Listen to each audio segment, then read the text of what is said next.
She still can't even stand. She's so wobbly. Zhang Weili is furious. She's upset. But 100%. Pay-per-view is not dead yet, baby. Let's fucking go. UFC 319 beckons this Saturday at the United Center in dirty Chicago. Let's fucking go. Welcome in, everyone, to a brand new edition of AXK Picks, episode 190. Today is Friday, August 15th, 2025. Hey, kid, we got a heat wave going on over here. How you doing? Doing great, man. I like the hype. I appreciate the energy you're putting forth towards this episode. I'm coming off a high. Always Friday morning start with some ACA, Russian MMA also took place. They're up to, when did you know it?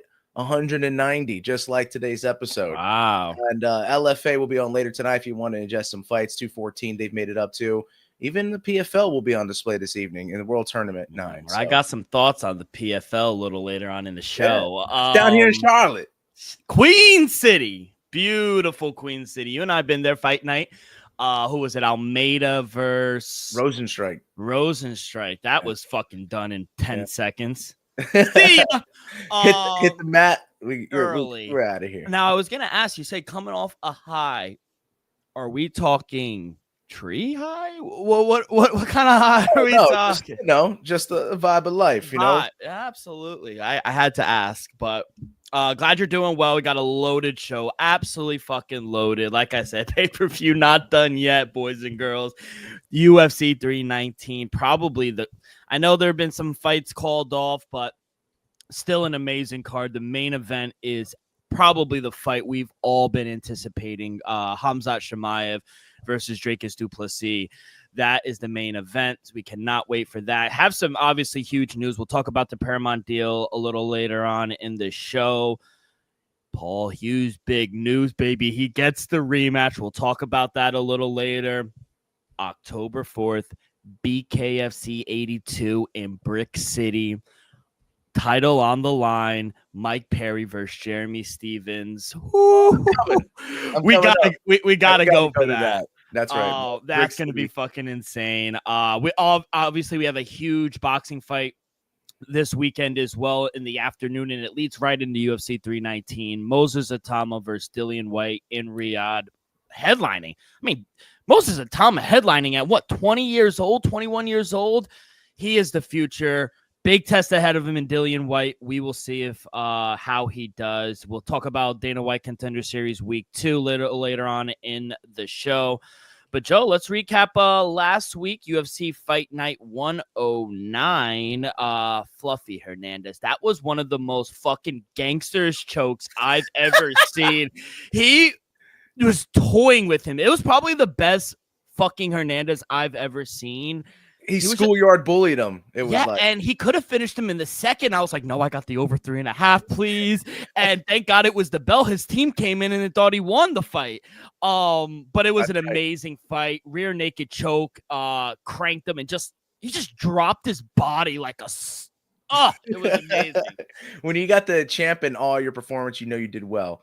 And that's just not him, not just the champion right now. That's the rest of the division. I think everyone was singing his praise. It's amazing to see what that type of performance can do for your career. And it shouldn't take this much for Anthony Hernandez in this division to get a title shot, should it? He's 8 straight wins. He dominates a tough guy in Roman Dolidze. Like, I know they're the back end of the top 10, but I mean, what else does this guy have to do, right? Well, he's going to be in Chicago. He's going to sit there. We know Caio Borralho weighed in as the backup fighter, but kid, listen, you got RDR right there, Caio Borralho. I think Fluffy Hernandez versus RDR, because I think Imavov and Caio Borralho, the winner's going to get the title shot. Yeah, they're like a step ahead. Yeah. And it's like, it is really, if you miss weight, you could get called out, as we just had before. Certain little things, you could get your shot called. We got a guy stepping in 4 days notice this week. So, I mean, anything can really happen right now in this division. So, yeah, I think you're right. You got to put Imavov and Borralho where they're at and what they've done in the division ahead of them. But you could see RDR, his streak right now, right up against Anthony Hernandez and his streak. They get the next chance. And it's not that they have to fight the loser of that, matchup we talked about, Yeah. Bahio and Imavov. It's just this is how the division is rolling right now. It's basically next man up, and it is, deep shark infested right now. I love 185 right now. What are your thoughts on the potential matchup? Now, obviously, we're all playing hypothetical and matchmaker, but at 185, RDR versus Hernandez, probably a number one contender fight. I love it. Styles make fights. These guys have two wicked ground games, different aspects of them they can take advantage of. And sometimes you got two grapplers that they stalemate one another. And we've seen what Anthony Hernandez can do in his feet. And RDR seems to hold his own. That knee, it seems to be his signature move. He comes there, he's just throwing it chest high, and he's landing those shots. So I think it's an amazing fight. I think that's something that's got to be done next. Those two fights you just explained make sense for the division. Oh, yeah. Fucking wicked knee, kid. Wicked knee. Wicked shot. Wicked shot. Just like you. I mean, we got this fight. I know you took a shot in a little flyer on Delizzi, but the same. If I saw it finished, it was going for Hernandez's route all the way through. We said that going in. Anthony Hernandez money line versus and parlayed it. Same game parlay with the over 3.5. We barely got there, but we get there with the over 3.5. That cashes at plus 114 as well. So we get the main event right. What we didn't get right. Well, I had inside the distance, but man, Steve Erceg, I thought it was a nice bounce back performance. Was I thoroughly impressed? Not really, but it was a good the George scorecards indicated. I believe that. I do think Audie Osborne put up a good fight. I think it was closer. I think we, move guys sometimes too quickly in these divisions, and we have higher expectations for them, and that's point in case with Steve Erceg, right to the title, and then you lose a couple consecutively, and maybe him getting out of the limelight a little can help him. You get this win with Audie Osborne. Controversial, yet he can move on from here, and we could see him gather those wins back to work his way back up. So, Steve Erceg, he's got good grappling. I don't think we've really seen him get a sub yet in the UFC, right? We've only seen him maybe grab a couple finishes on the feet and then go to the judges a bunch. But yeah, I think he's also a really good grappler that we haven't seen used yet. So yeah, Steve Erceg needs to stay in the flyweight division. The division needs to stay. I don't know what it takes to get these guys to have fans. They deserve it. I mean, speed kills. If you want to see some of the most exciting fights, look at the 125ers. Hunter Campbell did come out and say they are expecting to ramp up and expand the Apex, try to sit another 10 to 15,000 people, like a small arena. Yeah. Which, hey, they got the money amazing. for it now. Oh, do they ever? Another fight I was wrong about. Angela Hill. Sorry. Man. Sorry, she got dominated all 3 rounds. Yeah, I can't use the W word with her. We love Angela Hill, and we like seeing her at this part of her career still doing what she does, and she's a tough out for anybody. But I just thought the youth would come into play here. You got to look at the percentages, right? We lay these bets down. These picks are coming out 3-1. 75% of the time with that 10-year age gap, the younger fighter is winning. So I think that's what went into my decision-making, fading Angela Hill. Yeah, it was a tough one, but we've always seen when she loses, she comes back stronger and better than ever. So I don't think we've seen the last of Angela Hill at strawweight. Touchy-feely. What a performance, man. I did not expect that. I didn't think Christian Rodriguez won. I'm surprised it was split. I thought it was going to be a unanimous decision, but good win for Andre Feely. Great Mike cutting the promo with his wife. Absolutely. He's a funny guy. But yeah, another loss for me, kid. But C-Rod, man, where was I going to go with this? I really want to say that the algorithm is undefeated still. Remember how we were talking the back and forth with Andre Touchy-Feely? Mm-hmm. Hey, bro, it's still alive. So he lost his last matchup, and now he just got the win. So that back and forth since the Daniel Pineda no contest for Andre Feely, that formula we've created is still accurate. With it's undefeated for the past 3-4 years right now with the guy. So we got to stick to it, But C-Rod's disappointing. That's what I was gonna say. C-Rod, time and time again, I think we see fights that he should win. We not necessarily should call them layups, but fights that we give him the edge, and it's on the books. He's an odds-on favorite, but he falls short those times. So it's interesting to see C-Rod's career. I don't know what to do with him next, right? It leaves you question marks for him. But Andre Feely, he's such an OG of the game. You can give him a tough fight and kind of see where he goes. What does he need to do? You think he needs to leave Milwaukee and Pettis' camp? No, something needs to change. I think he's too talented to keep messing up. Not messing up, but falling short, I would say. Yeah, we're at featherweight, right? Could he drop? Yeah. Could he think he could go lower weight, or is that pushing it? I think that He might could be be one of those pushing tweener guys. Unfortunately, that happens to a lot of us. I mean, we're seeing, like I mentioned, a weight miss twice, and I'm not to cut away any news to this 319, but Brian Battle missing the weight. It's like that's 3 times in a row too. That's crazy. Yeah, it's like he's like the tweener guys. You need a like 175er class. Maybe he was like a 140er guy. Not going to get that weight class that low, but they're just pointing cases of those guys that they need different weight class. Yeah, no, I would agree 100%. Next fight, it was at bantamweight. Man, we get there with the +3.5, but honestly, I thought he won. Miles John, what a fucking monster he was. Bro. I don't want to say robbery because it was a coin flip, but man, I really thought he won round 1 and 3. Yeah, I thought he edged it out. We said it though. Looking in, people underestimating him. We had conversations on social media about it. Miles John +3.5 was a lot going into that. You can't underestimate the skill. Who he's been in there with some good fights, and we're gonna have some of those this weekend. Keep segueing into 319. That's how excited I am for it. But that's what it is. You go a guy that Yan Matsumoto has had one UFC fight. He came out of the Dana White Contender Series. Dominant guy, undefeated record. But as you all know and well, so far in 2025, the undefeated record doesn't mean too much. So yeah, he did already lose his O, but the expectations for him, I think, could be overvalued a little bit.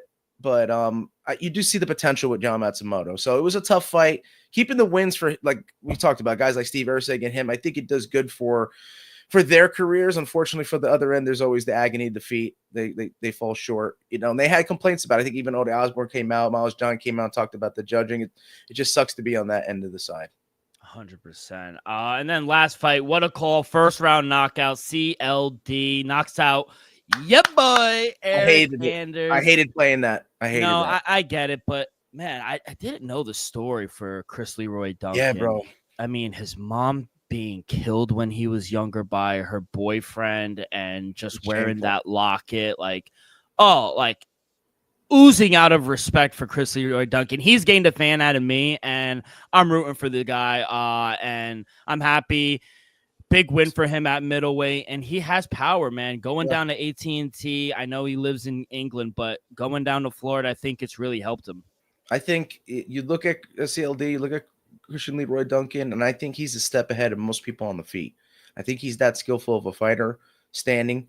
You've seen improvements with his get-ups. I don't think he's going to want to stay on the ground. I really just think that his camp is revolving about getting up, and you see he's improved with those get-ups and just tagging people on the feet. If you can start putting together some more finishes, watch out for CLD's rise in that division. That's about everything. Oh, obviously, we got to talk about Elijah Smith. Slam, dude. What a slam. Thankfully, his opponent he's all good. They exchanged conversation through DM, so he's all good. But man, he deserved that $50K bonus, man. What a fucking knockout that was. Obviously, Chris Leroy Duncan got one, and so did Anthony fucking Hernandez. And Jocelyn. Well, I was gonna say, even that streak before it, right before the slam, there was those 2 fights back to back of first round finishes. They were awesome to watch. Yeah, you got Medic. He knocked. Wow, what a knockout! I think it was like a minute.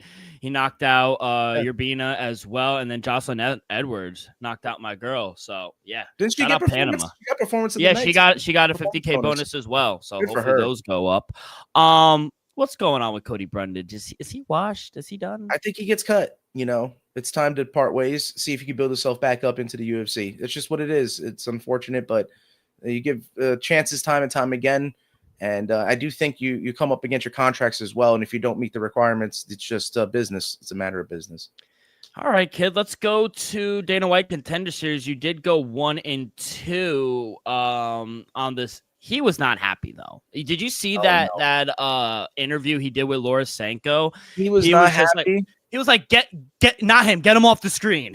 He's happy now with that one guy, Sursakayev, yes. And Ty Miller also got signed as well.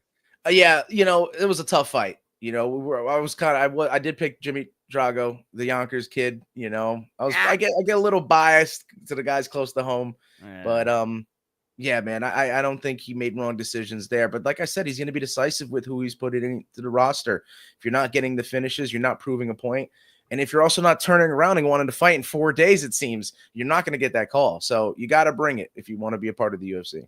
100%. And, just a win doesn't punch your ticket into the UFC. You have 15 minutes to wow the boss and say, listen, we want finishes. That's pretty fucking evident. If you do a lazy, unless it's a fucking war, you're really then both not guys might in. get a contract. Yeah, then both might get in. So 1 and 2. Or gals. Are you going to change your approach here heading into week 2? I do have some picks, a little more info going in, and I'm finally going to incorporate a total. So I would like to get into that at the end. Going to try to get some more info out for these guys that you might not know too much about. And, as Dana White always says, nobody should be a 2-1 favorite in Dana White Contender Series. So there's a lot of money to be made. 100%. So love that. Kid, anything else I missed over the weekend before we get to UFC 319, the behemoth of a card? No, I think we did pretty good covering what we had, and man, I'm hyped like you are. Yeah. When that intro hit, bro, I got chills. No more pay-per-view. I was driving home from work and I said, I always try to change up the intro. Like, how can I change it? And then, the whole thing with Paramount, not to overstep it, but, they're like, no more pay-per-views. What do you mean? We got 5 more fucking pay-per-views, boys. That's right. Oh, man. Incentive to go to B-dubs and go out is still there. And also, I think, not to keep going down to it, but you don't want to upset your partner at ESPN for the rest of the year as well. Like, they have to sell those. Oh, yeah. You guys still got to have a good relationship and get through the contract. And, at the end of the day, it seemed kind of this revolving door with who gets contracts and where and what time. You never know down the line, 14 years from now, far into the future. Can't see that far. But you may be back in ESPN. You never know. You could be in Fox. You never know. You could be somewhere else. All right, kid, before we get to it, a quick word from our sponsor. We're brought to you each and every episode by Viva Tequila Seltzer. I'm going to have a fucking ton of them this weekend. It's the most refreshing hard seltzer on the market. It's no wonder why Viva was voted #1 hard seltzer in the world by San Francisco World Spirit Competition. With only 88 calories, 0 carbs, 0 sugar, and a light 4.5 ABV, Viva is the perfect drink for your post-game celebration, as it was created with that active lifestyle in mind. We flavor our tequila seltzer because flavor is the spice of life, and we like our drinks. So just a kick, just like how we like our lives, whether it's Huckleberry playing around a golf with the boys or an elderberry watching UFC 319, it doesn't matter. Our favorites play perfectly with that Artisanal Blanco tequila for that subtle and refreshing drink. I believe here at XK Picks and at Viva is to live long, live well, and live it up. All right, kid, like I said, at the United Center, UFC 319 headline. Woo! In the middleweight division, the most anticipated fight of the year, in my eyes, the champ, Dricus du Plessis, DDP, taking on the Chechen, the UAE, the Swedish, Hamza Chimaev. He's that look, he's psychotic. When he gives that look, you and Anthony always made this analogy, and I fucking love it. You said, as you can tell, I'm going everywhere because I'm so hyped. Yeah. You go, if there's one guy you don't want washed up on the shore, it's Hamza Chimaev. Did you see the way he was manhandling DC? Yeah, dude. So DC gets all touchy with the fighters during fighting. He does. He always tries to shoot a single or a high crotch. I don't like that. He's trying to show he still got it, or he's like testing. He's like, "You ready? You ready?" You want me to call Stipe, my boy? You want me to call the fire? Oh man! But fucking John won't come. He's crazy. Fucking during their interview, he goes, "Yo, you can't be throwing me around like a rag doll." And he goes, "Oh, it's how I show love, my friend." And he goes, "What? How are the grocery?" He goes, "Good. They like terrorists."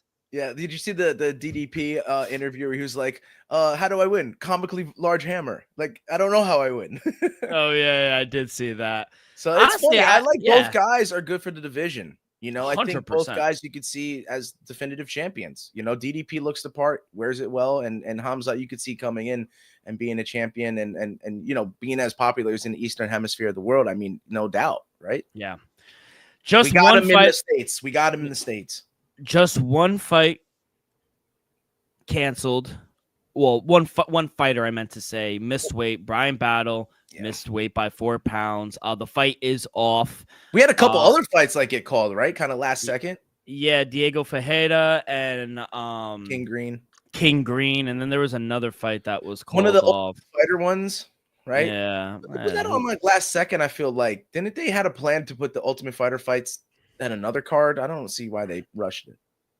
Yeah, who gives a fuck? That's not what we will start in the flyweight division. Yeah, let's do it in Chicago. You know, we've been there, we've seen it. It could get electric. The fans are rowdy. You know what I mean? United said it's more toward the south side, is it not? Right? We were closer towards. Correct. Yeah, we were closer to Cellular, right, than we were Wrigley. So, yes. Let's talk about it. This is the Tough Ultimate Fighter Championship finale for the flyweights, and you got Kazakhstanian undefeated Idris. Albi Idris.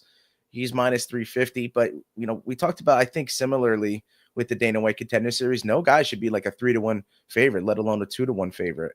So I see in a guy that Bopo, Joseph Morales, who's been in the UFC before, and he's fallen short with some tough fights. I don't think he was finished. I think he only had decision losses, like they were splits. So this guy has been at the highest ranks of the UFC. He's been there before, and he's looking to get that title of Ultimate Fighter. I'm going to go with the underdog here to start us off. You know I like dog hunting early. Give me Joseph Bopo Morales, who's been in the UFC before and has experience here at plus 320. Like we said, nobody should be that big of a favorite in these situational fights. So I'm going to go with the underdog to start. And another flyweight matchup, but this time in the women's division, you have Killer Karine Silva as a 2-1 favorite. She's minus 200 taking on Deone Barboza at plus 190. And I get it. You know, Deone Barboza is stepping here on short notice. But I want you guys to look back on their resume. What do you see back there a couple years ago that's ringing out to you? These two have fought before. And you know who came out victorious? Deone Barboza in a very young part of her career, only 2-0. She beat Karine Silva already. And I think with more experience on her belt and looking how good she has, there's a lot of value in hitting the underdog again. Back-to-back fights, I'm going for it. Give me Deone Barboza, the witch, at plus 190 as a dog pick. I love it. Yeah, brother. I got those dogs going. And yeah, I was going to get that Brian Battle fight going up here next, but you know, that fight has been called out. So let's move right along to a kind of legacy fight, I think, between the two guys here, right? Kind of OGs of the game between Edson Barboza and Jakar Close. This lightweight matchup, you got Barboza as the favorite, slight favorite, minus 135, and Close at plus 130. You know, I think this is going to be a fun fight. You know, I think two guys that are probably not going to go in there and grapple, right? They're going to want to put a show on for the fans. Do you see that their skills and their power are going to win? I think Close is like live up to his last name in a ironic sense that he needs to close the distance, right? He needs to get in there and kind of swarm Barboza so he doesn't just play his game, which is kind of rangy, Lando's kicks and play his striking game. So I think I see these guys implement in both their games. I feel like this fight could go to the judges. I know we could see a finish in it, but I like that it's playable to go over 2.5 rounds. You could see a late one. You know, those spark explosive knockouts for Barboza can happen at any moment as well. But Close too, it could come to. So I'm surprised that it's minus 155. You would think that, like I said, you would see a finish. But I'll play it. I'm gonna go with the odds and say that the over 2.5 will get there, and we'll see maybe a close decision when we get to the judges' scorecards. Yeah, first fight. Let's go get on the board. Give me Edson Barboza on the money line minus 135. Draco Clark, he's coming off a knockout loss actually, and now he gets to take on another devastating striker. Barboza's off a win, right? Yes. Yeah.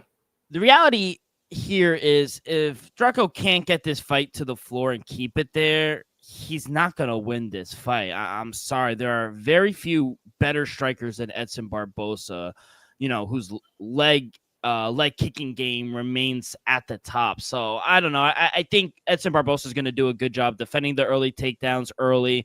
And I think those calf kicks are going to add up as the fight goes on. So yeah, might go decision, but I'm going to take him straight up. It's a great price, minus 135. Give me Edson Barboza, the legend. I like that play because that just straight up, you could see if he does implement his striking early, he gets a finish. Close does just throw caution to the wind, right? And you could see him put his defenses down and get caught. But maybe we get that victory on the judges and we both hit there. So let's go into a fight that I don't think could possibly reach the judges, man. I think it's going to be a finish, no doubt. These younger guys are going to bring it. I do think, Alexander Hernandez is a dog, plus 265, and Chase Hooper, though he's a favorite here, he too is a dog, I believe. Looks aren't everything. This dude, he gets in there and he fights, bro. So I like this fight a lot. I think this is a dog fight between the two guys, and whose style is going to come out on top? A. Hernandez. We had a couple A. Hernandez past couple weeks. Will he be able to finish Chase Hooper? Right, he needs to go for that knockout. I think Chase Hooper, he's shown improvements on the striking, but I think his jiu-jitsu is surreal. I think that he is super talented on the ground, and I think that he could possibly, if it goes there, if it has to go to the mat, I think he's going to have the complete advantage. I do. I think that he can hold his own on the feet enough that he won't get knocked out by Hernandez. And you could see maybe in the later rounds, the second or third round, like I said, with all the clinching and all the grabbing that occurs within a fight, that he'll find a way to hunt an arm, throw in a triangle, find a way to get a submission. So I'm going to play it that Chase Hooper gets that. And there's some value there. Chase Hooper via submission is plus 200. So you can double your money on a play that happens a lot when he fights. So I like Chase Hooper in that one. Now, this next one, man, are you expected a finish at all? This 115-pound women's matchup, the strawweight, you got Jessica Andrade at plus 210. There's some money to be made on her, what I'm talking about. That's why Lupi Godinez better bring her A game, as she's a minus 145 favorite. I do think that she has better wrestling. I do think that Lupi Godinez has better pace, and I think that she can probably avoid some strong shots. So I'm going to side with Lupi. I'm going to go with Lupi Godinez. Back in the day, she was my most improved fighter. And then after that, she kind of went downhill a little bit. She slid off of the rankings. So let's see her get a win off of, we always regarded as the women's BMF, right? She comes in, she's ready to fight always and always. But let's see if Lupi can get that, kind of defining win of her career against a ex-champion. Yeah, give me Lupi Godinez on the money line. I got it at minus 144. I think that's a very playable price here. Either, I think Jessica Andrade's role in the strawweight division has, I don't want to be disrespectful, but it's kind of like the litmus test, whether or not someone really belongs in the top 10. Against Natalia Silva last September, she got picked apart. I mean, that might be a future champion, Natalia Silva, but she got picked apart for 3 rounds. And in May, she was finished in the first round by Jazz Davicius, who, watch out for Jasmine. But Lupi Godinez, she's coming off a unanimous decision win back in March. And, I believe against Jessica Andrade, I think she's going to use that same wrestling heavy set approach we saw in her last fight. Once Andrade gets put to her back, she has no defense. There's not much there. You're right. So I think she's going to be controlled once she gets the fight to the floor. She usually tends to get finished when that happens as well. Unless she's able to go back in time and become that juggernaut she once was with those heavy fucking hands, I think she just gets out grappled by Lupi Godinez. So minus 144, a very playable price. Give me the Mexican. I'll take Lupi Godinez. Right on, my brother. So we align there, but in this next matchup, the Fighting Nerds co-main event of the prelims, man, this middleweight matchup I think is exciting. I do. GM3, he's got the most submissions in middleweight history, and he is a dog here at plus 200. And is that because, like you said, these Fighting Nerds may have reinvented Mikhail Aleksiejczyk at minus 210? I mean, right? You expect him to get a win out of here, or are you going GM3 because I know you in the past, D-Rock, have made good money on GM3. So I'll tell you my play, and I'll see if we're aligned or if we're opposite. I'm going with the Fighting Nerds newcomer, Mikhail Aleksiejczyk. We've talked on X, Twitter, a couple times. I think he's a good dude, and his striking is spectacular. I think there is 2 gaps, leaps and bounds here. As much as I am biased towards my grapplers, and I would on occasionally choose GM3 to just, like I said, find a way to grab him and maybe get that submission and add on to his record. I just think Aleksiejczyk is too dangerous on the feet. And in that first round, there's going to be a swarm coming. And I think he'll catch GM3, who's shown cracks in the armor. If you've seen time and time again, if a nice punch lands, he can get put out. So Yeah, I'm going to go with the first round finish for Husar to get that minus 200 down, squeeze it all the way the opposite direction, plus 240 for that first round KO TKO. Yeah, I don't got anything, kid. I would take the I would take the value though. I GM3, just don't. right? Yeah, I can't back Olizay. You can't go to the window with it. Nope. Tough fate in the Fighting Nerds with all the fights they have lined up. We have another one of them on the card as well. So let's go into the surprising main event of the prelims of the UFC 319. Man, Baysangar Sursakayev, we talked about him, and 4 days notice he's getting this much spotlight. It's insane to see, but I think partly due to Hamzat being his teammate, right? The finish that he has. I mean, he's doing himself favors, and you know, we spoke about it. He's becoming an example. I think Dana White wants to show what you could do if you get called up to the UFC. So, man, are we expecting this guy to get a finish in the first round? I don't have an official play here, but I mean, we have high expectations for this guy, right? Oh, 100%. I mean, he's a 9-1 favorite on 4 days notice. That's insane to me, kid. You got to finish him. If you get called up like this, you have to finish him, right? Yeah, so I think maybe I might have 3 first-round KO TKOs in a row. I might have to squeeze that out. I have no official play, but I'll decide on that if I can get to the window and depending what the price is. So let's go right into the main card. And like I said, if that hint didn't give you a little to where I'm going in this flyweight matchup, I don't know what will. You know, Tim Elliott has been around in these rankings for quite a while, and I don't necessarily think that he belongs. I think this odds should be even further back. Plus 270, they're giving him some light, but I think Kyle Sakura is going to wipe him out. So minus 300 is very playable, but I'm going all in. I'm going with the first round KO TKO for Kyle Sakura. I think the striking that he didn't get to showcase in his debut is going to come in full fruition here. Plus 500 value on that first round KO TKO, and I'll even put it as a little trick for you at the end of the show. Yeah, this one was tricky. I kind of like the fight to go over 2.5 rounds, but I also like the fight. I also like Kaya Asakura to get the finish too. Like, that's my problem. Inside the distance, kind of. Yeah, at plus 140, I do think Kaya Sakura is a good player inside the distance. Now, he did drop his first fight in the UFC debut, but it was a fucking title fight. Let's be honest. Yeah. Now he gets a crafty veteran. You got to give respect to Tim Elliott. I don't think he's crafty. I think he's weird in the cage. If that's very unorthodox. Yeah, very. But he hasn't fought successful for him. And he hasn't fought since December of 2023. Yeah. And while he's, I'm trying to use new words. He's like a tricky grappler / scrambler. So I think Kaya Sakura's striking is better. And even when he gets to the floor, I think Kaya Sakura could finish him there. You're going to see a discrepancy. The main thing is the speed. I think Kaya Sakura, like I said, Pantoja matched him, right? I think Kaya Sakura is going to come out like a lightning bolt, and just the speed, you're going to see too much of a difference. There's no way Tim Elliott's going to keep up in the strike. I just think he has the skills and all the tools in the box to finish Tim Elliott. So, yeah, inside the distance at plus 140, that's the way I would play this one. Let's hope we lock it in the first round and it's a knockout. We get good money back. Sir. So, I mean, I think a lot of people are disrespecting Jared Cannonier. I really do, actually. Because the killer gorilla. Bro, this is his home, right? 185. He's been here, done that. You know, he's fought at heavyweight, light heavyweight. He's seen everything, right? And they're putting him at plus 170. But I look at the other side, and I understand why. You know, Michael Venom Page is legit. He's the guy, right? Minus 185 is what you're getting him on the money line value. And I'm willing to play that because I just think the styles make fights. And Jared Cannonier doesn't really incorporate some wrestling that he has in his background. He normally likes standing. And yes, he's going to have the power.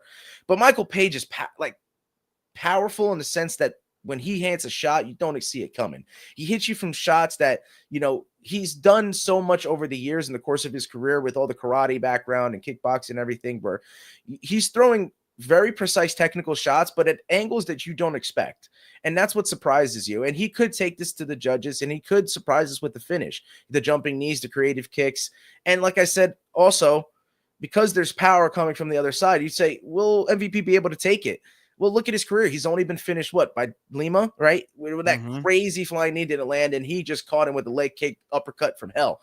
I don't think it's easy to finish MVP. Look what he did in bare knuckle. He took Mike Perry to the limit, and they even had an extra round. They had a 6-round, final round. That's what get called out ever so often. You don't see those too much. So MVP has been fighting for a long time.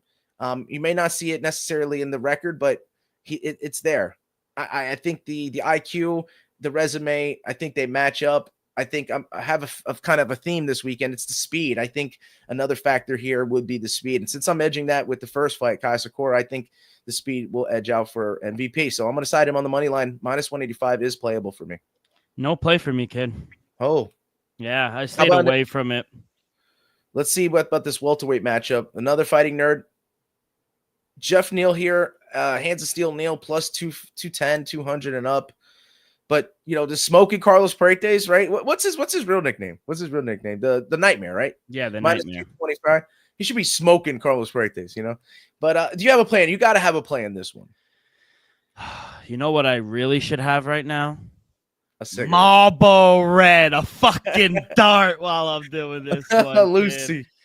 I'll take Pratchett inside the distance. You could get that at plus 100. If you want the KO TKO, you could get at plus 115. I don't mind that either. Coming on, I don't think he got fraud checked. It was a good fight, and he even admitted it on the Irwani really good. Yeah, and he admitted on the Irwani show he strayed away from his game plan. He really didn't go all in. I think he's a really solid fighter, and I like Jeff Neal on the other side, but I think he's past his prime. And Prochas is a killer coming off that loss. What is he made of? We're gonna see now, because Jeff Neal's no joke, but Carlos Prochas is bigger, younger, and I think he's a more dangerous fighter. Once he unloads on you and kind of figures you out. And we saw the cardio is no problem for Carlos. Those Pratchett. Shots are plenty coming your way. Despite smoking 8 fucking cigarettes on the way to the United Center. It don't matter. Pratchett is going to knock him out in the 3rd round. Give me Carlos Pratchett. Yeah, I like that call out, bro. I might play that on my Tapology. But, yeah, I think you're right. Jeff Neal, you cannot underestimate this guy, right? He's got power. We've always seen that, all right? It's tough. He plays the game. He's going to play into Carlos Paredes' game. And that's going to be the end all for it. I think this matchup was perfect for Paredes to get back on track. We know what Jeff Neal is going to do. He's going to go in there. He's going to exchange. And he's just going to be on the short end of it. Yeah, I'm with you. I think Paredes is going to be all over Jeff Neal. I think the finish could start happening somewhere around the 2nd. I think we could start see Jeff Neal start to fade. And like you said, could possibly see that 3rd round KO TKO. So, yeah, I'll just play it straight up just in case if it does happen at any point. Paredes via KO TKO. I got it earlier this week at plus 140. I know you can still see it a little bit closer to plus 120 somewhere still. But like D-Rock said as well, if you could find it on most books, it'll be plus 115. But plus 140 via KTKO, I'll take that. Now I go into this co-main event, man, and thankful for these two guys for stepping in here, right, and then accepting the fight and getting us a treat. We've seen it when we went to 288. We needed a matchup, and we got it. And respect to these two guys. So these featherweights, I think, are in it for a title eliminator, right? The opportunities that were presented to them before, the fights that they could have gotten, I think now these two guys square away, and we're gonna get the Yair and Volkanovski fight, right? That's happening, right? Mm-hmm. Well, we don't know. Nothing's confirmed. Nothing's confirmed yet, but it seems like that's where it's heading. These guys seem that they're going to be next, right? This is a title eliminator fight, don't you think? Especially if Pico wins.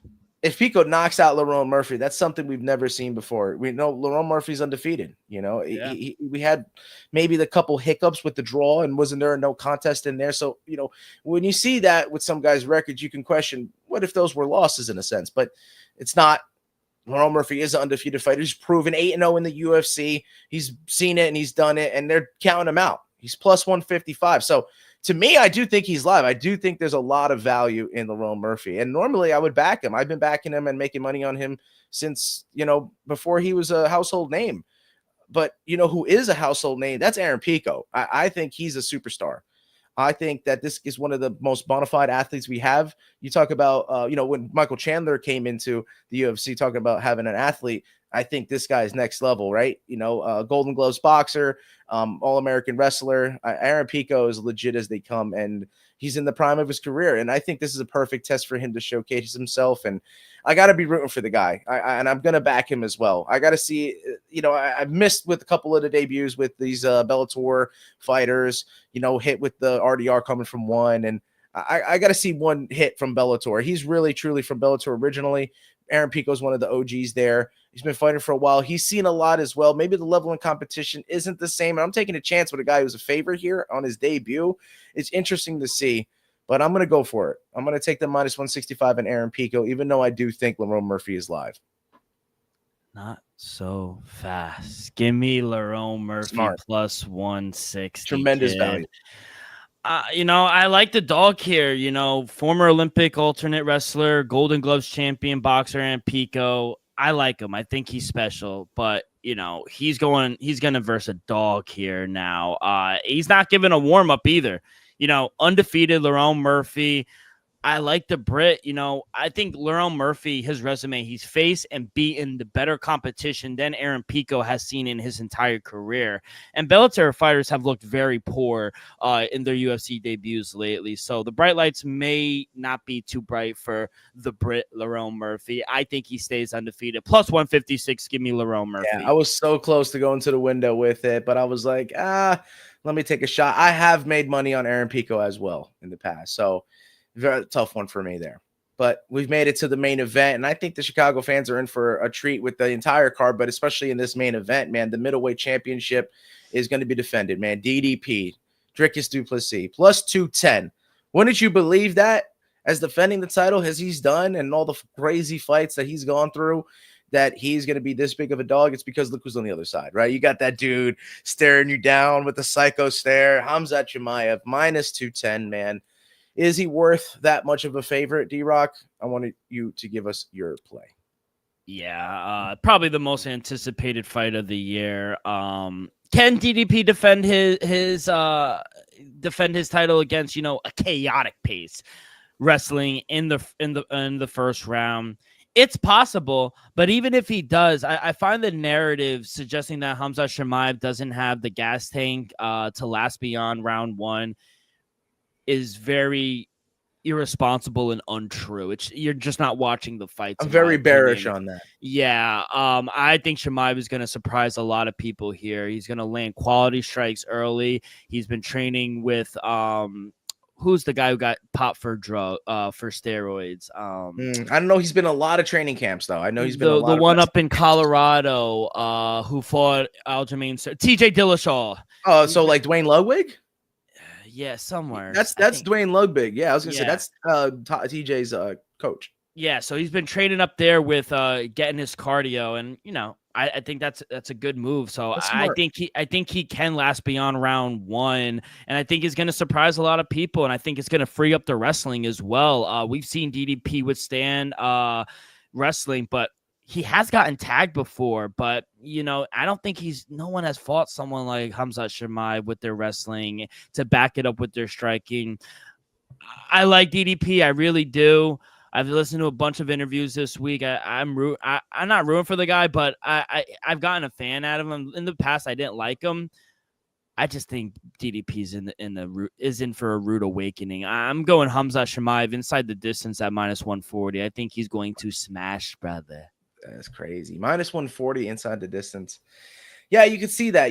I mean, is the hype real? I think we had some question marks at the end of that Usman fight, right? Khamzat seemed to be fading a little bit, and you would say, the odds would have been flipped. Those live odds being made, you think Usman would have been a favorite, heading into the fifth round. To be honest, I think there's some worry there, but is it still reigning true? We have yet to see that. DDP, he's just so awkward, right? He even said it, like I said to begin, he doesn't know how he's going to win, right? It could be by falling anvil. I mean, we just don't know what to expect from a DDP fight. So it's so interesting to see how this dude keeps winning. And Khamzat is just the most dominant force to come through the UFC. It's still undefeated, and it's not a good year to be undefeated. I have a future out for Khamzat Chimaev to be the middleweight champion by the end of the calendar year. So it doesn't hurt me to go the opposite direction. I know that may be fraudulent of me to do so, but I do see the value in DDP in this play right in front of my face here. He's plus 210. He's defending champion. We've seen him been able to go later rounds. He's talked about him being able to get taken down, but will Khamzat be able to get taken down and be able to stand all for the duration of the fight? So we'll see. I think this is also DDP is going to have to survive that. We're gonna see both of these men tested in here. I'm gonna go on the record that this is fight of the night.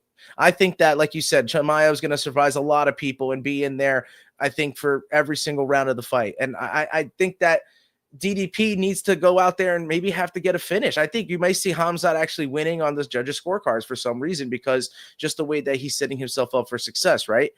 DDP may need to be the one that needs a finish. So I think, surprisingly, if he can get him a little tired, I know that seems to be, and it's true. It's just what the point is with Khamzat. Is he going to get tired? Maybe DDP is the one that gets the submission. I think that would be crazy to see, right? That DDP gets Khamzat out of there with a sub. I doubt it. I don't know what to think with that, right? I think also he see that he's got big fists. He's a big dude. How is he ever making 185? Khamzat looked pretty good, so I think these guys are ready. These boys are ready to throw down. Chicago's getting a treat. It's been quite a while since they've been back. UFC 319, here we come. Opposite sides for the main event. Together on some others, but let's go, D-Rock. Let's go. Don't forget, live on pay-per-view, but we got early prelims, 6 p.m. Eastern on ESPN. Prelims go down at 7 o'clock, ESPN and ESPN Plus. Main card, 10 p.m. on pay-per-view. I cannot wait. Joe, good luck. Enjoy the fights. And we'll go right into the Kingdom of Saudi Arabia. We got Moses Atama versus Dillian Whyte. Start time, I think they're going to be making their walk around 5 o'clock, they say. That would be 10. I like that. Yeah, that's 10 o'clock Saudi time. So, yeah, I think 5 o'clock, and we'll lead right into UFC 319. But Moses Atama, huge favorite, 12-0, 10 knockouts against the seasoned vet in Dillian Whyte, 31-3, 21 KOs. He's 37 years old. What are we feeling here for the main event? We talked about it. We led the show with the age gap. You got to go with Moses Atama. I mean, this dude's going to get him out of there. I think it's KO TKO. You got to probably pick a round to get value, right? Because even if you pick 1 through 3, I bet you it's like minus 110, right? Or something like that. What's Moses Atama rounds 1 through 3? I got to get the odds, but yeah, that's what I'm saying. Like, you're going to have to find a prop, you guys, that you're willing to take to get value out of him, because I do think that he's going to get Dillian Whyte out of there. I don't know if you really want to throw money. I know, like you said, he's more tested. So right now, Moses Atama is a minus, anywhere from minus 800 to 1,000, from 10 to 1. Dillian Whyte is plus 730. If you want to get what was the 1 through 3? Atama to win rounds 1 through 3. So 1, 2, or 3 gets the knockout. Yeah. So Moses Atama to win in rounds 1 through 3 plus 200. Okay, so you can double your money, actually. So I think there's value there. That's what I would take. I think Moses Atama is going to live up to the hype. I think he has so much power. We talked about him being ready to fight for the title already. So this is a perfect setup for that. And he's coming in fast. I think he's going to rise to the top very quickly. Yeah, kid. I'm going to take Moses Atama to win in rounds 7 through 9. I trust Dillian Whyte. I do think he's going to lose and get knocked out, but I do think he'll last a little longer than most people think. I think 8th round specifically, but I got rounds 7 through 9, Moses Atama at plus 540. I think it's nice. I think the fight is going to get to the second half, but not too far. And I just think with the constant damage being done to Dillian Whyte, the speed, you mentioned it earlier in UFC. I think the speed is what I expect Moses Atama. I think that's going to be the biggest dent he's going to make on the veteran Dillian Whyte. And I think Dillian Whyte's actually going to land a few shots here. I think he's going to be Moses Atama's that would make me think test. How you describing it make me think that Dillian Whyte's live a little, man. And that big Might of be. odds. Bro, I don't know though, man. I just, I look at those losses and I just don't think I really think the world of Atama, and I just think that I think you're going to be surprised, bro. I think he's going to get out of there in 3. We will see. Regardless, plus money. Hopefully, let's do it. One of us hit. Yeah, bro. Do you have anything on that co-main event? Because I know that featherweight title's on the line, the WBA one. Yeah, I'll let you start off because I know you wanted to talk about it. Yeah, I mean, you go based on size. I know Nick Ball is a ball of fury. He's the wrecking ball. But I don't want to lay that money on a guy that's 5'2". I hate to say that, but Sam Goodman, he's fought some good fights, and plus 400 value. I think the size, reach, I think he's going to be able to use some good footwork in there. I think he's going to take advantage of it. I like the plus 400 at a co-main event for that featherweight title and new. I like Sam Goodwin, not even just a plus 400. You take Sam Goodwin by decision plus 550. Wow. I mean, I don't know. I Sam Goodwin, he could do it, man. You know, I like him here. I'm not a big Nick Ball kind of guy, if I'm being honest. He's good, 22-0-1. He has 13 knockouts, but It was a controversial 0-1. very controversial. So I think he could do it, man. Sam Goodman, I think it's inevitable. So can he do it? We'll see. He's a big underdog. I think if Goodman has the night of his life and he's effective enough late round 7 through 12, Yep. I think he could win. I think he could win this fight, man. I really do. Absolutely. It's a thin line, but I think he can do it. You could play it safe. I played it a little safe, but you could see easily this going to the judges. Yes, 100%. And actually, you could get that. So fight to go to the decision at plus 112. So if you don't even want to pick a fighter, you think it goes all 12 rounds, it's at plus money as well. I like that. I like that a lot. You had anything on the featured bout? Because, Philip Hrgović's fighting. David Adelaide. I'd probably lean Hrgović. He's a huge favorite. Minus 600. Yeah, I think Adelaide's taking some shots. So I think Hrgović can deliver on them. Well, who did he get finished by? Was it Dubois on his rise to the title? Dubois beat Hrgović? Joseph Parker. It might be Joseph Parker. I think you're right. Yeah, I apologize. Yeah, big Joseph Parker. But should be a very fun night.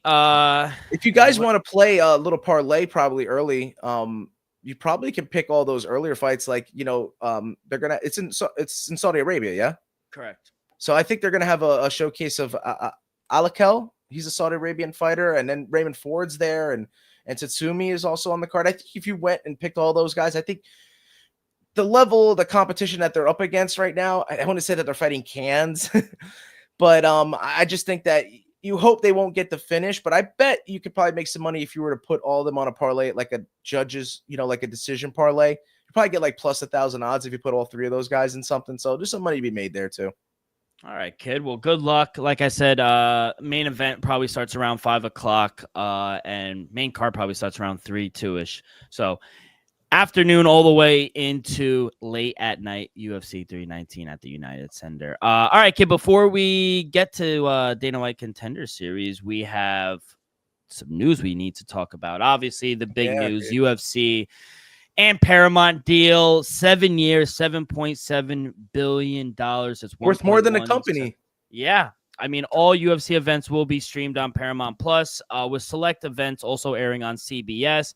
The pay-per-view model is not dead, so don't think that because Dana White and Mark Shapiro did come out and say, yes, most of it will be on Paramount Plus, but there will be like the White House card will probably be on pay-per-view. So it's not dead yet. Bonuses will go up.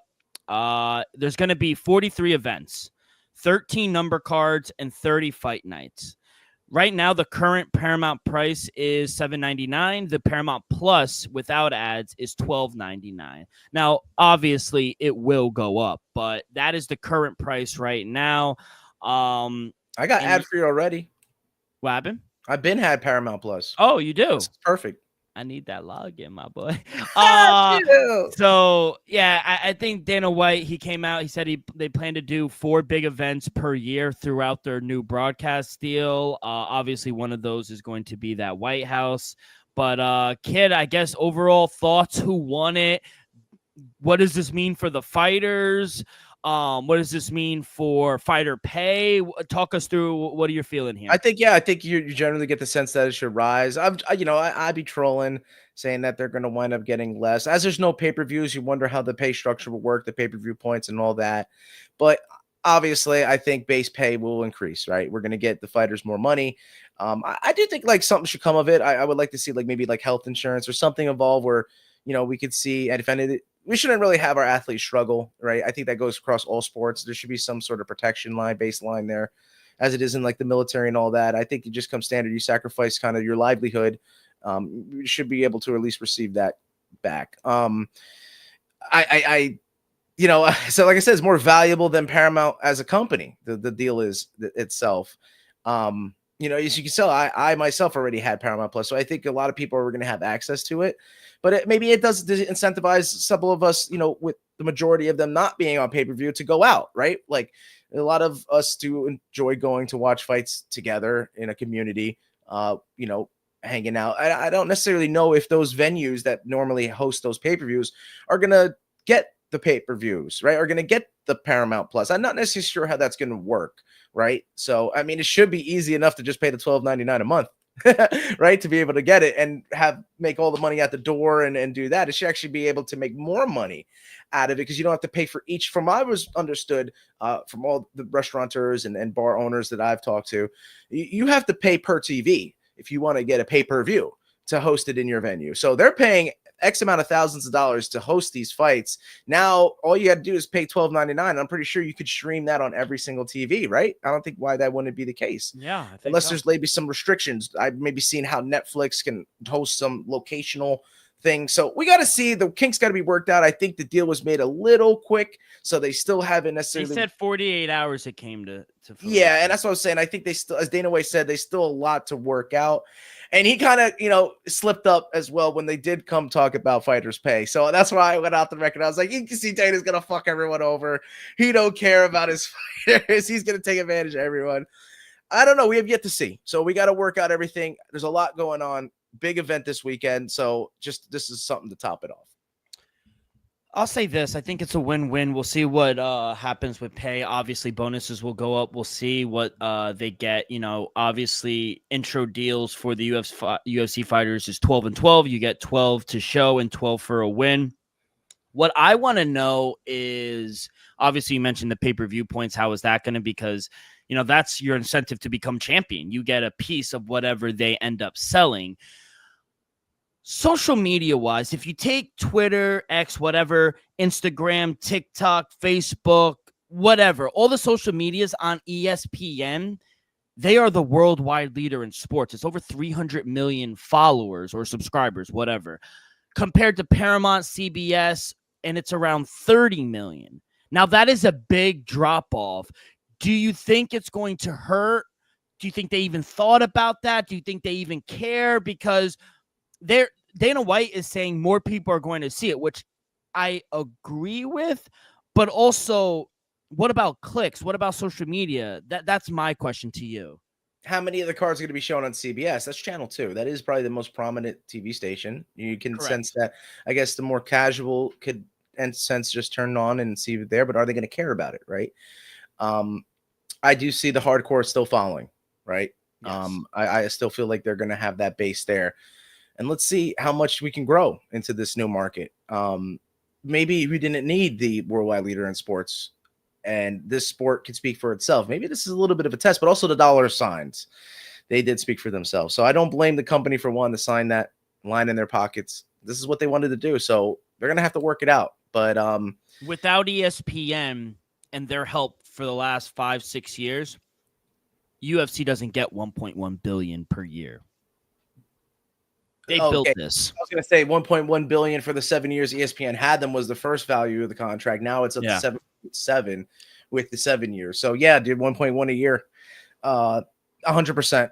I do agree that ESPN had a big part. And think about it with the app, with the ability to have all the shows, right? What's Paramount going to do that? We have yet to see, right? Are they going to make some apps, some like radio stations, some channels, they're going to have to experiment with some things. There's a lot to work out in this. It's kind of come full circle where Spike now is owned by CBS. That was obviously the first one. Wow. Then UFC always jumps on the newest train. Then they went to Fox Sports. Yeah. Then they went to ESPN when they were launching something. That's what and it now is. They're just and they've been hitting home runs. You can't so that's the blame thing. them. You grew maybe partially to the ESPN getting to 300 million. You can maybe account that 70 to 75 million came from the UFC, right? So they in part grew ESPN as well. So now you're saying 30 million. You just look at the numbers. This is what I was going to say. Yeah. Maybe you get that 30 million grown into 150 million based off the popularity of the UFC. So you're going to have a bigger, platform for them. And I guess rising tides lifts all ships, right? So Yeah. it could be good for everyone in the future. Like we said, this isn't permanent. It's just for 7 years. It's worth a lot, but we'll see what the deals are going to come out after these. I 7 think years. it's also important to note the UFC has never re-signed with anybody as well. No, they kept moving on, like you They said, kept moving on. which is awesome. I actually think Yeah. that's really cool. Everyone gets a whack, right? Yeah, exactly. So it was also surprising that they did say, you know, they are Paramount's also reaching a near deal with Zuffa Boxing, you know, Zuffa Boxing led by Turki Al Sheikh, Dana White, days after they announced with the UFC. So it'll probably be You know what's having not a deal. part of the deal? Power slap. Wonder why. How much do you think Tough goes for? No one's watching Tough. I'm sorry. It's dead. It's dead. Dana White Contender Series is where Yeah, it's at. Dana White Contender Series, absolutely. Let's go to the PFL. We finally got the fight everyone wants to see, the rematch for the PFL lightweight world title, an actual title on the line. So we're making progress. Don Davis finally, October 3rd in Dubai. Usman Nurmagomedov taking on big news Paul Hughes, the second one. I'll say this, and I think Jonathan Coachman, growing up, I liked him. I thought he was a funny guy. Coach. I don't like him being the spokesperson of the PFL. He doesn't know what he's talking about, and it's actually hysterical because he comes out and says a week prior and says a reporter came out. I think it was a MMA junkie. He come out and said, "Hey, listen, Johnny Eblin, you know, tough lost in the last 10 seconds. They probably have to run it back with Costa. Everyone wants to see Paul Hughes, Usman Nurmagomedov. You know, with this style, it kind of looks like rematches are hard to make." And Jonathan Coachman's like, "Does everyone want to see that?" Yeah, we do. I think, and I'll say this, and this might be a big statement. If they didn't make this fight, it would have been promotional malpractice.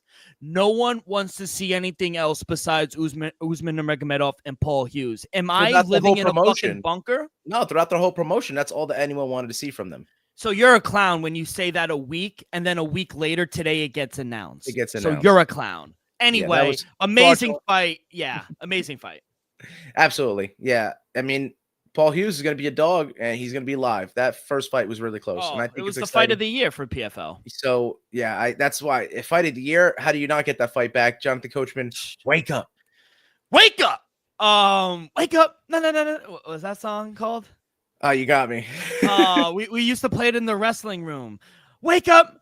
No. Something. I know Evan Sense. Yeah, Evan Sense. Something like Wake that. me up inside. Don't do that. Like I said, I teased it on the top of the show. BKFC 82, October 4th for the title. Mike Perry taking on Jeremy Stevens. He is back with the promotion, Newark, New Jersey. Yes, sir. Knew that was coming. Who do you think should be the favorite? Champ, right? Yeah, Mike Perry. Yeah. But Jeremy Stevens, he's a dog. He's a dog. He's a dog. I fucking love it. That's a great fight for the company. Yeah, 100%. We got 3 fights announced for the UFC as well. Patchy Mix taking on, I haven't heard of this guy. Is he a champion? Jacob Wakalsi? Oh, Jacob Wicklax from KSW. Yeah, he was UFC a champ. 320. Yeah, he was a champ. Very skillful. Goes to decision a lot. So he has the skills. He has the cardio. Be surprised. He might be Patchy Mix. After we've seen him get exposed a little. Be surprised for Polish Power to come out on top. We got Santiago Ponzinibbio taking on Vicente Luque, UFC Rio, October 11th. I like the Rio card. Yeah. I like the Rio card, but good God. Good God. Good God almighty. Ketlin Vieira taking on Big Norma Dumont at the Apex UFC Vegas 110, November 1st. Next time we're in the Apex. Beep, beep, beep. Back that dump truck up. Oh my God. And then lastly, before we get to Dana White Contender Series, we finally get it. Jerome Boots Ennis versus Usman Lima, WBA Super Welterweight title fight, October 11th in Wells Fargo Arena in Philadelphia. Jerome Boots, he should knock this guy out, right? Yeah, he should be pound for pound ranked guy. I've told you, had him on there. I think he showed that he deserves it, and we got to get him more fights. You know, we look to the future a little at Canelo and Bud Crawford fight. It's good, but it didn't make too much sense, right? We really wanted to see Benavidez get the Canelo fight, so we'll see if these matchmakers do right by us. Kid, Dana White Contender Series. Let's try to get above 500. You told us you got a total for us this Tuesday, 8 p.m. on ESPN. What are we thinking Yes, here? sir. Yeah, I got that total in the main event. So, I'll start right from the beginning. A middleweight matchup where we've seen Callum Roston before, but he was absolutely physically dominated by Torres Finney. And I like Brandon Holmes, and look at his career, undefeated in every aspect, amateur and into the pros. 5-0 doesn't tell the full story of this guy. I like Brandon Holmes to beat Cam Roston. The bantamweight matchup next. You got Lewis Lee Scott taking on Kaushik Sakumar. And unfortunately for Indian MMA, I think it's just a time to fade their fighters coming out to fight. I'm going to take the Englishman. Give me the lightning Lewis Lee Scott to dominate there. The heavyweight matchup they put in the middle, Josh Hokit, ex-PFL Bellator guy, Guilherme Uriel. I mean, he's a big guy too, but I think Hokit's good. I actually think he's the right side, so I'll take Josh Hokit. And then you got the featherweight co-main, Tommy Quasi. Though he's undefeated, he has suffered quite a few defeats in his amateur ranks, so you got to look back there to see where a person could be exposed. And how Miro Jimenez, I think the dude is a Mexican phenom. So I think Jimenez is the right side, and I think he could possibly finish Quasi in that co-main. But I'm seeing a decision fight in the main event. I think these guys are too closely contested, Manuel Exposito and Jose Delano. I think they have finishes in their past, but they're capable of going to the judges, and I think that's what you see. Unfortunate, without a finish, probably neither guy will get a contract. So over 2.5 rounds in the main event. Joe, good luck this weekend. Good luck on Tuesday. We'll be back next week to recap everything, the behemoth of UFC 319. Also, obviously, Dillian White taking on Moses Atama. But, Kid, anything else before we get up out of here? I'll hit you with a quick 10 seconds left. The quickest I've ever done. That parlay I mentioned, it's the first round KO TKO parlay. Give me the Husar and Kaya Sakura first round KO TKOs for almost plus 2,000 odds, plus 1940. Great money to be made. Let's ride. Joe, good luck. Enjoy the fights this weekend, and we'll see you guys next week. Peace.